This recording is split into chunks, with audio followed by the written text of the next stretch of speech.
The following podcast is a Scrum Inc. production.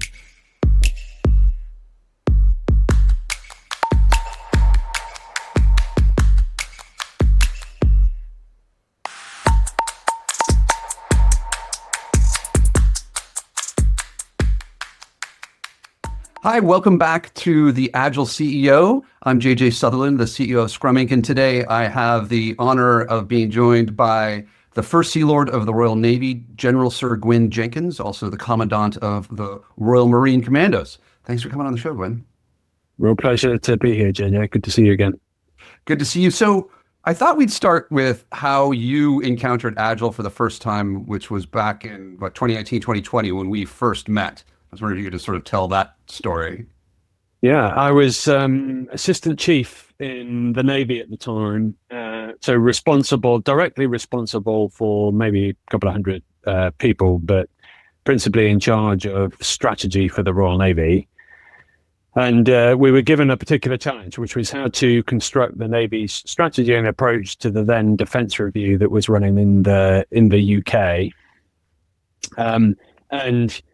I had a look at my staff, and I had some great people working for me, but they were all organised in a sort of very conventional way. And it was quite difficult to work out who was doing what at any one time.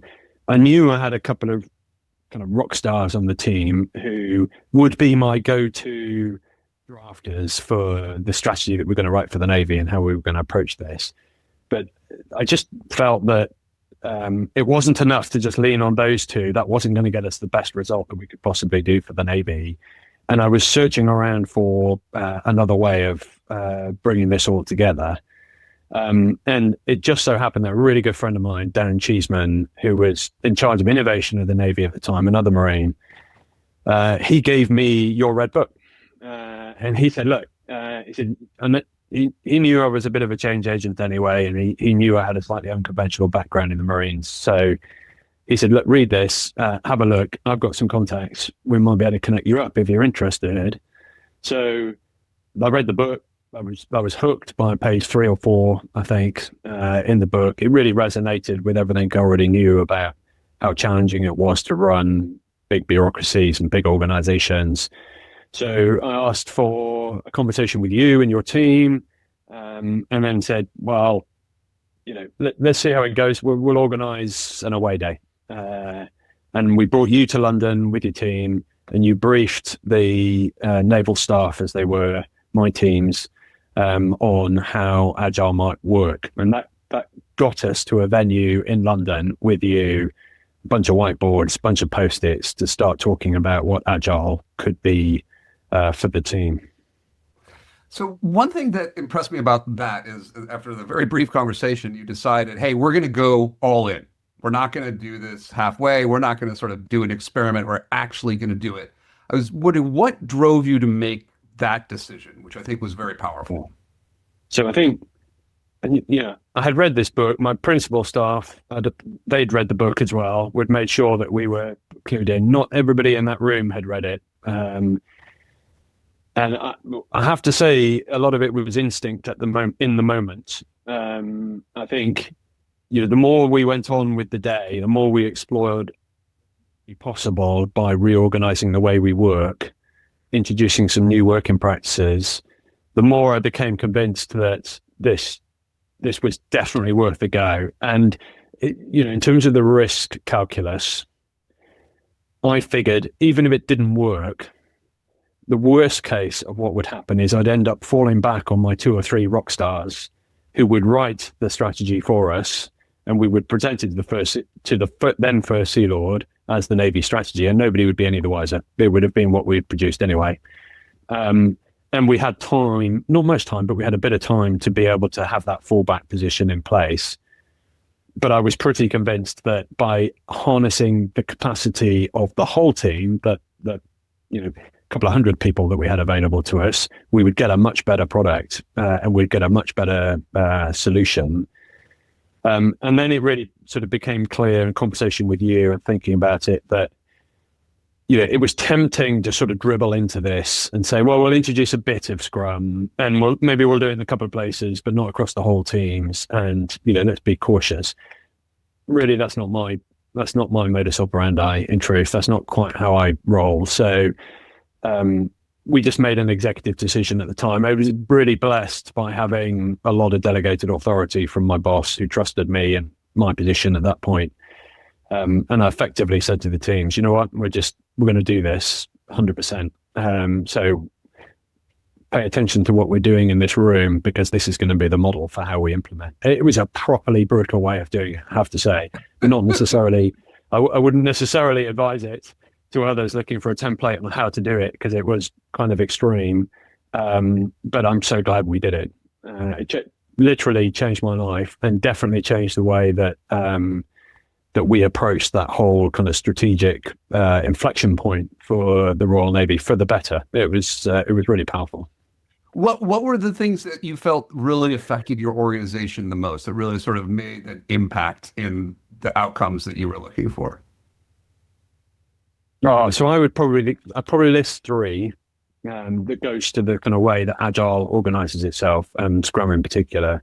One is we broke down traditional rank structures and hierarchy, and you got to understand that is a pretty searing concept for the military. We put a lot of store by our rank, and to disassociate rank from role was the biggest move we did in those teams. So in effect, when we first started off, we kind of thought, okay, so I've got a captain or a full colonel in the Marines, because we use both ranks in the Royal Navy, depending on what your background is.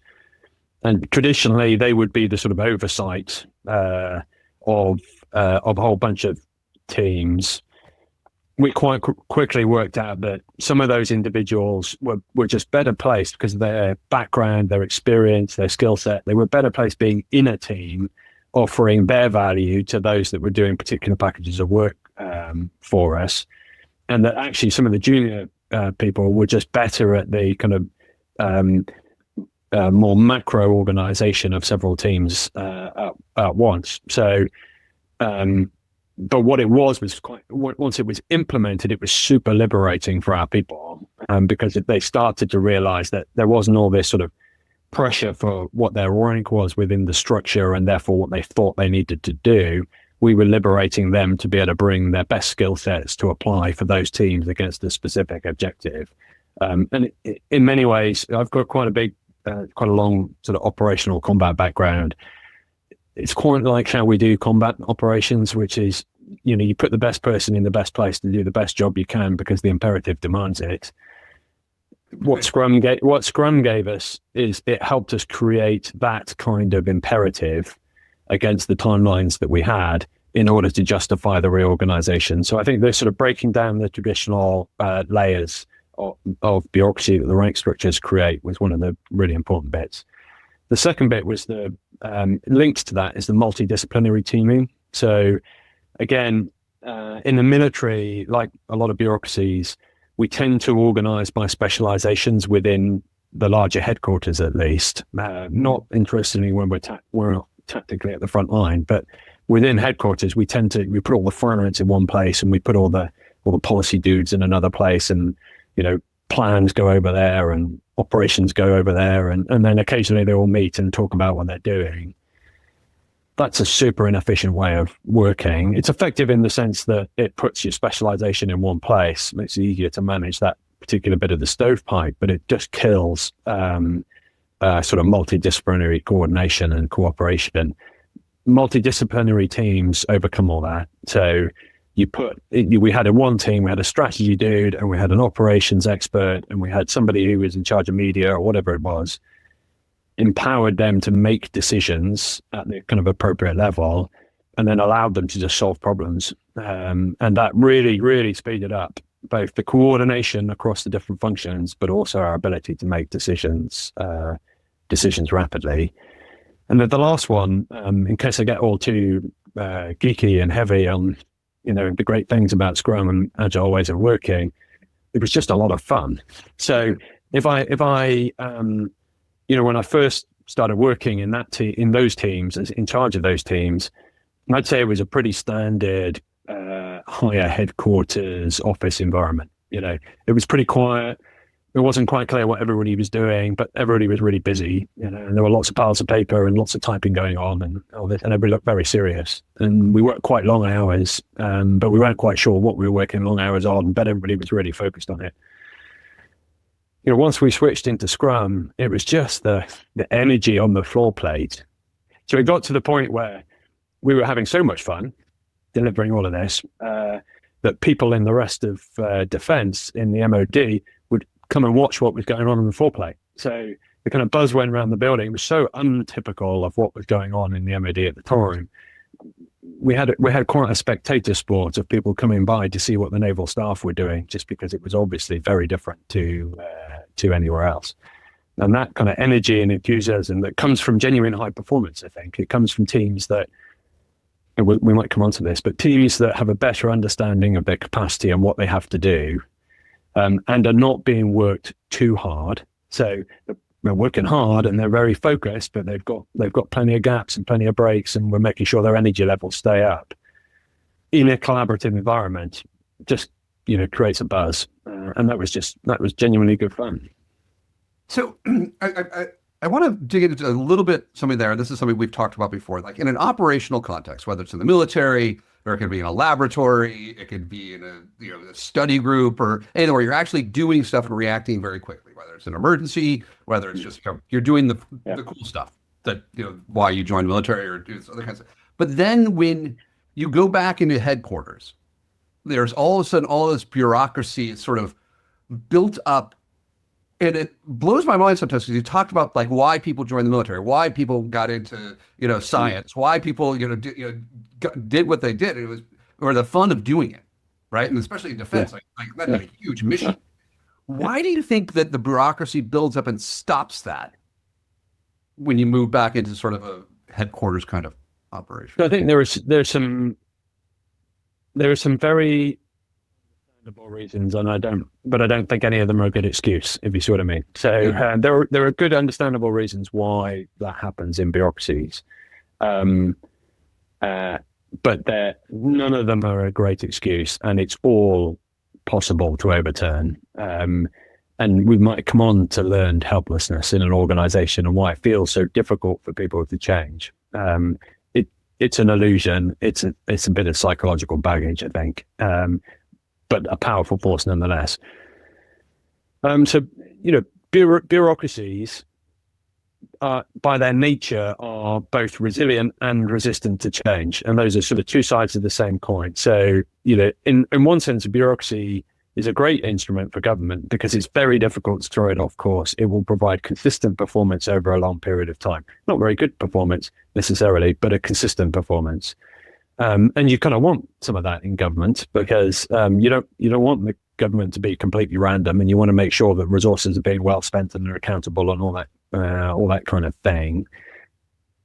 But they have some significant downsides, and one of them is they're very difficult to change. So even if you've got a really good idea about how to organize, getting that new organizational idea into a bureaucracy is quite difficult, because of this kind of inbuilt resilience and resistance.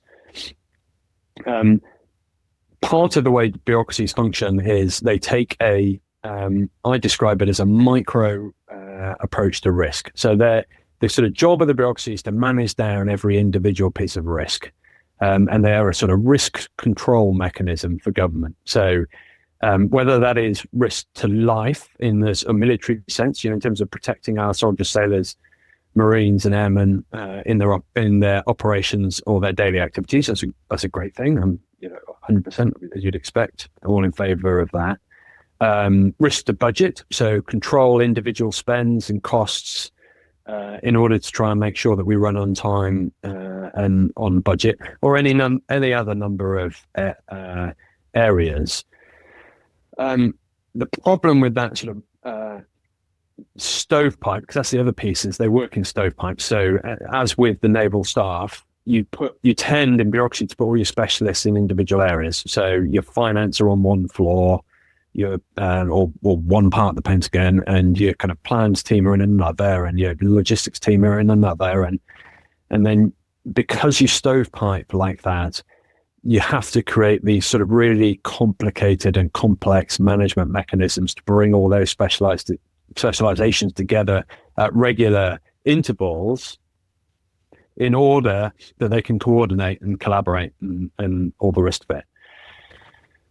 Because of that risk aversion as well, what tends to happen is at every layer, everybody needs to cross-reference laterally with their counterparts to get authority for whatever it is they're trying to do. So, if you're sitting at the top of defense, and in a previous job, I was the vice chief of defense in the UK, so sitting right at the top of defense, you issue a task out to somebody who's running a desk somewhere for a particular job. There are probably 6 or 7 layers between the vice chief and that desk actually executing the task that you're asking them to do. Right. You think about it, you've got to go, because of the way the bureaucracies work and checks and balances, you've got to go down 7 layers. Most of those layers on the way down, they're going to cross-check laterally with what you're asking to see whether there's concurrence from finance and legal and policy and all this kind of stuff.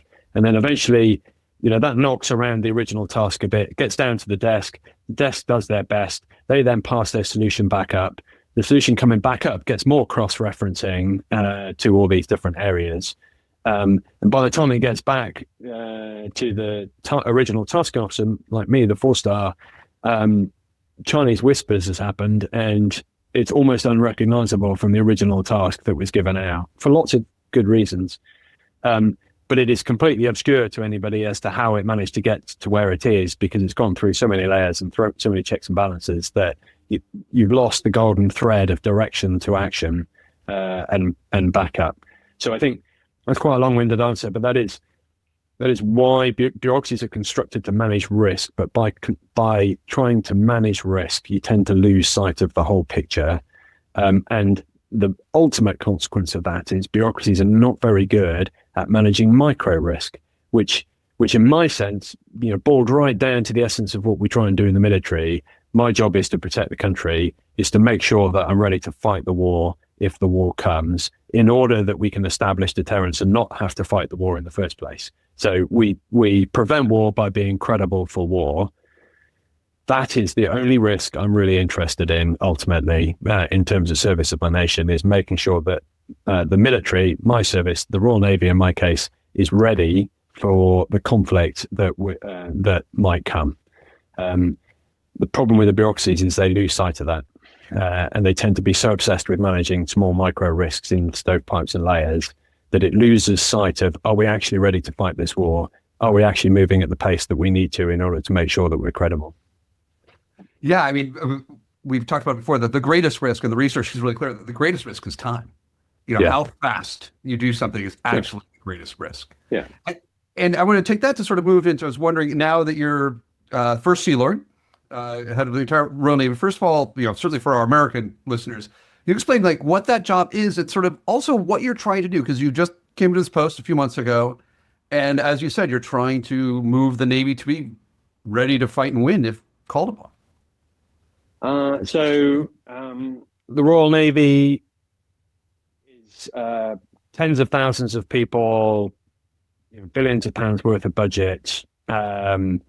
It's a very complex, big business, if you like, and I'm like the CEO of that business, which is an incredibly empowered position to be in. There's some pretty complicated bits that we've got within the business, and it's pretty complex, as you would imagine. Long supply chains. It's a global operation. I've got people deployed all around the world. I've got nuclear reactors to manage as well within the business. We do we bring new capabilities in. We run the capabilities we've got, and we retire capabilities, all of which are distinct parts of the organization. I'm responsible for a lot of real estate in the UK, in the big naval bases, particularly Plymouth, Portsmouth, and up on the Clyde in Scotland. There's a lot of personnel management. There's a lot of training requirements. I'm responsible for recruiting our sailors and Marines, civil servants, and contractors that we need to run and man crew the Navy. So it's a big organization. It's a big executive job. Like all big executive jobs, the big challenge is, where do you put your time? So you said time is the biggest factor. It's true when you're a big chief executive as well. The same with the politicians. The biggest gift I have is devoting my time to something. The biggest constraint I have is my time. So you have to make choices about where you put your time for best effect. And when you're sitting at the top, where I am.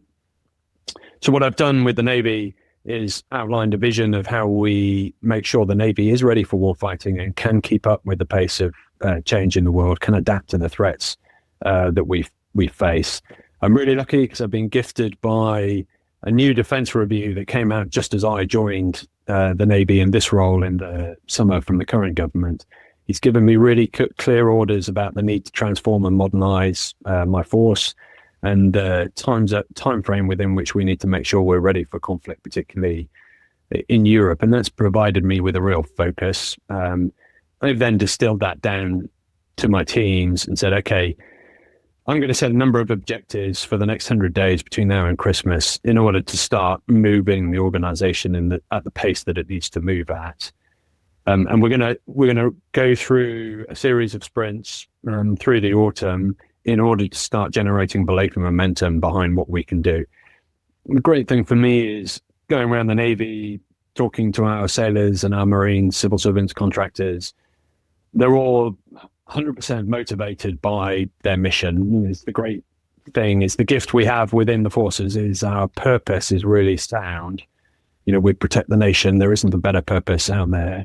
And it actually doesn't take much to motivate our people to say, well, in order to protect our nation, we need to be better. And in order to be better, we've got to do the following. And people really follow that line of logic, and they're really motivated by it. So I've set 4 priorities through the autumn to get after this. Number 1 is our nuclear submarines and capability. It is the foundation of UK defence, and it is the foundation of what we do as a Navy.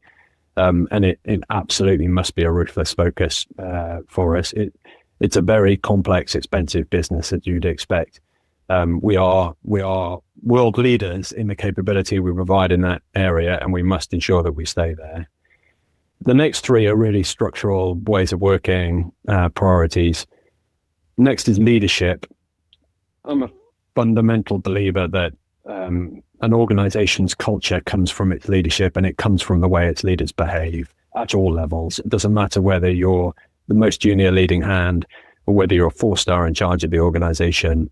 The way we act, how we behave to our people, that's what sets the tone of culture. So in order to help our people be as good as they can be, I'm going to change the way we assess our leadership through this autumn term so that we get after what I call leadership excellence. And this is really relevant to the Agile conversation. It's important to understand. So from every leader, I essentially want just 2 things. I want a leader who can deliver, a leader who can deliver the outcomes that we want. And that can be get your ship to sea, well-trained, equipped and ready to go. It can be deploy your commando unit from the Marines, on the location and station that we need it to be in the level of preparation that we want it.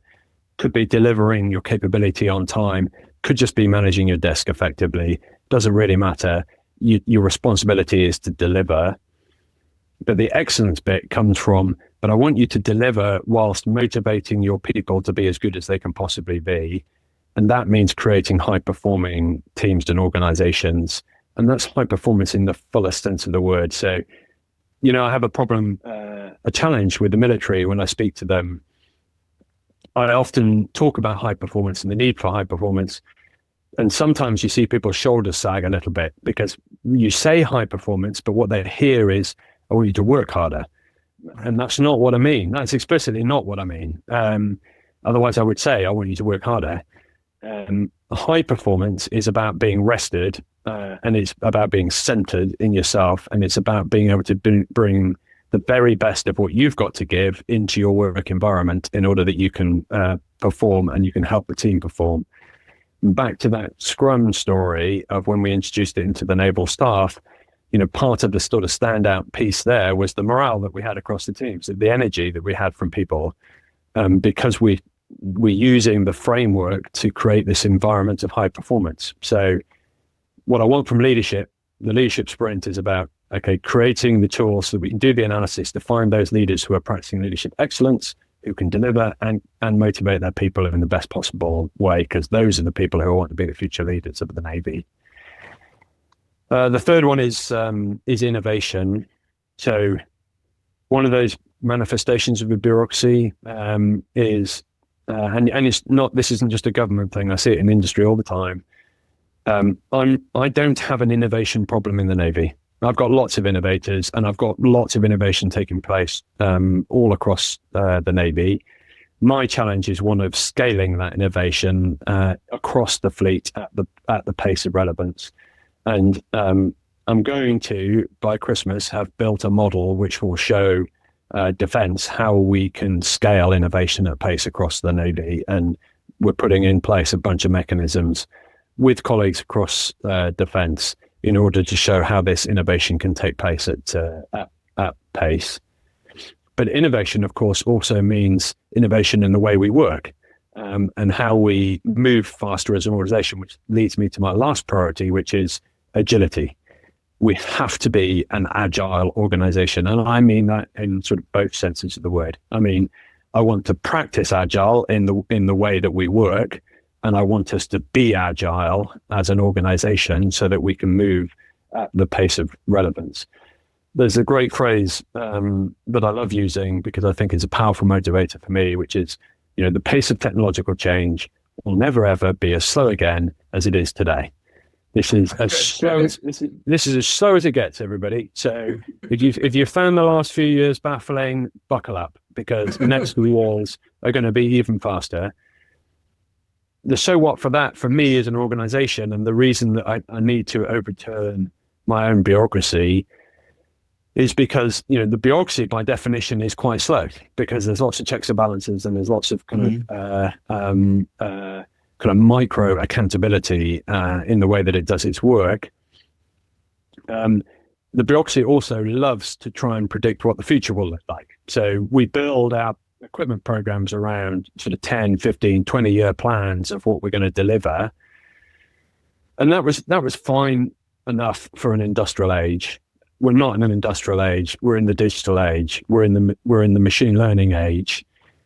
We have got to set ourselves up as an organization so that we can adapt at the point of relevance and stop trying to predict what the future is going to look like, because nobody really knows. You don't really know what next year is going to look like, let alone 10 years. So stop trying to guess, start trying to organize so that you can move much faster at the point of relevance. The military is all about a relative game. My job is to be better than my opponent. And in this sense, my job is to be faster than my opponent. So I've got to be able to adapt faster than a would-be opponent. So agility becomes a warfighting capability for the Navy if we can adopt it properly. Yeah, it's interesting. I was working on a piece yesterday, actually, where I was talking about the focus of sort of an industrial age management, where you said it's looking for predictability. Hey, we do this, we want to lean it out, we want to be predictable. But in a complex or chaotic environment with rapid change, that becomes fragility, because the change we have is too rigid. But because so many leaders, and I completely agree with you that the leadership is the key here, have been trained in that way. And I see this in corporate settings and in military settings and in civil service, wherever. What resistance have you seen so far in the Royal Navy, and what are some of the things you're doing to overcome it? Mm-hmm. So I think it's pretty standard resistance. I've run a few transformation programs now, and specifically agile ones. I think I'm on number 4 now with this in the Navy. This is the biggest one I've done so far. So, and I always see a standard pattern, and it's a little bit like you do lots of this, JJ. So you stand up and preach to a room full of people about a new way of working, and you say, okay, look, this is crazy. There's a much better way of doing business. I'm going to introduce you a few tools and techniques that will help. And I guarantee it will improve productivity. It will improve morale. You'll get more rest, but you'll do more good work. It can be a really compelling pitch, but I almost guarantee if you look at any audience, it'll divide up roughly like this. So 10 to 20% will just be early adopters. There'll be the me in the room who will just say, yeah, I totally recognize the current system's rubbish. I totally want something new, and I'm willing to leap, and then we'll work out whether it works as we go. So those sort of people you need to bank, they're great because they're with you straight away. Maybe about 30% of the people in the room will be on the positive side of the line. So they like the message, but they're probably a bit more cautious, and they'll give you the benefit of the doubt. But they'll judge you by your performance as to whether they're really going to fully subscribe. That's great. Those people you can pretty much bank as well, because if you're confident in your product, confident in what you're selling to your people, then you know that you can just keep them with you. 30% or so are on the slightly negative side of the line. So these people have been around a bit. They're professional, so they will follow your instructions because that's what they're trained to do. But they're probably also a little bit cynical. They may have seen a few change programs go wrong. You know, they're like, all right, here we go again. I'll follow your orders. Those are the ones you really need to focus on, because those men and women, you know, if you can bring them onto the positive side of the line, this is gonna succeed. If you lose them, then you're in trouble, I think. So those people become a real focus. And then you've got maybe 10, 20, if you're unlucky, percent who are just irreconcilable. They're never going to come with you. They're too cynical, they're too embittered, or they're just too uncomfortable with the whole change thing that they're just not going to ever really subscribe to this. You've got to find a way. You know, I'm not a civilian organization and I'm not brutal, so I can't just sack them. But you have to find a way of somehow insulating them, creating an environment where they can do their best and operate, but they're not going to taint the rest of the kind of program, because it's going to be difficult for people. And you get your really constructive challenge from that 30% and the negative side of the line, who are professional and doing it, because those are the ones who will in a kind of dedicated way will point out some of the flaws and weaknesses in what you're trying to do. And that, in conversation with them, that's what helps you kind of create a collaborative process and momentum behind the whole change. I'm seeing all of that across the V at the moment, particularly in my senior team. So I can see who the adopters are and really sort of embracing a whole bunch of this. I can mark out the rest pretty much. It's not difficult to identify. So I've got my eyes kind of firmly focused on that. Slightly skeptical 30%, and working with them to help get this thing really going and across the line. And a lot of key to that for me is getting data and metrics on the board. So one of the great things about agile ways of working is it gives you a lot of data, you know, and really easy to collect data as well. It's not a complex bureaucratic process to collect this stuff. It's just done as part of the daily routine. So collecting that data and being able to assess the kind of productivity and performance of people and areas, and the morale of those areas is a really good indicator of how they're succeeding. Getting that data on the board is powerful at demonstrating to people that they are actually improving, because the psychology of this stuff, people aren't very good at assessing whether their own personal situation has improved from one week to the next. And you almost have to, you have to show them, you know, you have to put it up on a board and let them see for themselves and say, look, your morale over the last 3 weeks has gone from down here to up here. You know, your performance in terms of the productivity we're looking for has gone from down here to up here. Everything is getting better on these scores. You know, well done you. And it's really interesting. You almost have to show people that for them to believe it. Right. And I think that is one of the sort of really powerful pieces in all of this.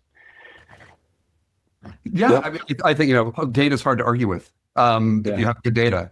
But I was Yeah. just thinking about sort of what you were saying about some of the radical change that is necessary. In certainly in the American business contexts, large organizations will think nothing of laying off 20,000 people, right? Yeah. Hey, we're going to shut down the factory. We're going to move all the operations to another state, and that's just it.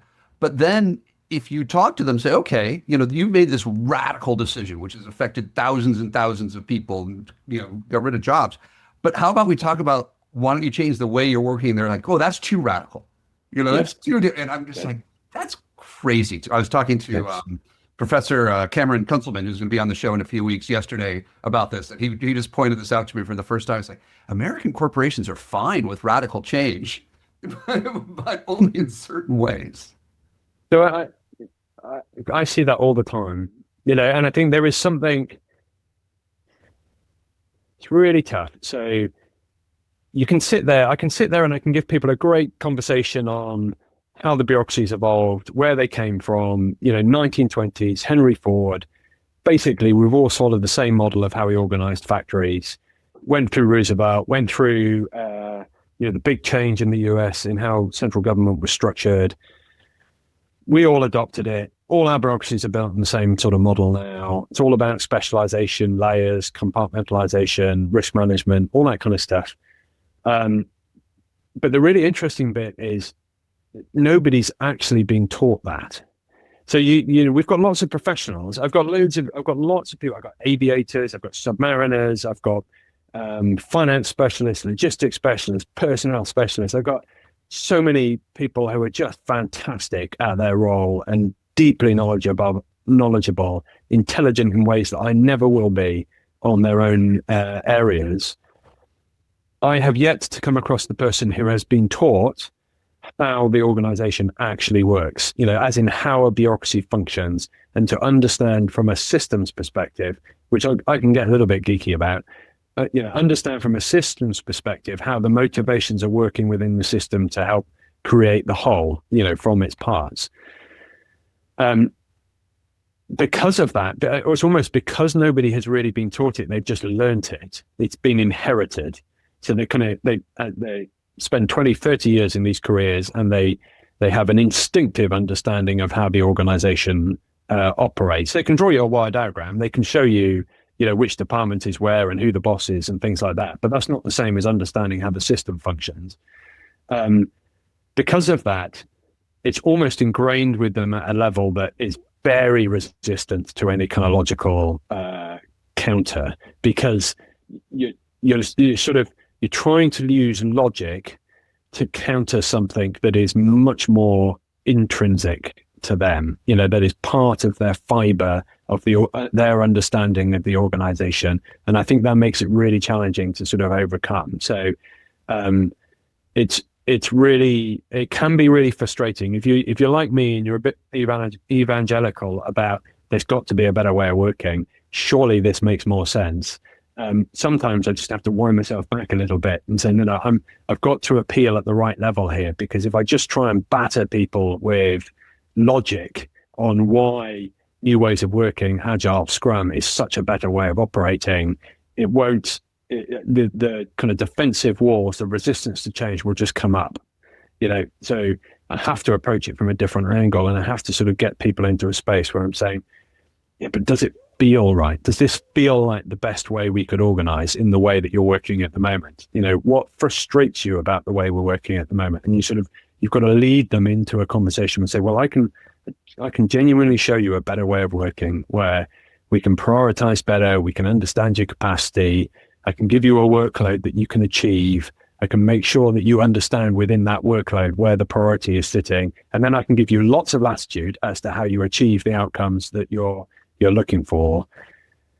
Once you get there, you can see the light bulbs come on, the clouds clear, the kind of sunny uplands, as you might describe it, of a much better way of working starts to become clearer to people. But if you are an evangelical, for want of better terminology, if you are really enthusiastic about this way of working, sometimes you have to contain some of that enthusiasm in order to help lead people into the right place. Otherwise, they instinctively become nervous of your enthusiasm. Right. So I just want to end this as I end all of these. This has been a great conversation.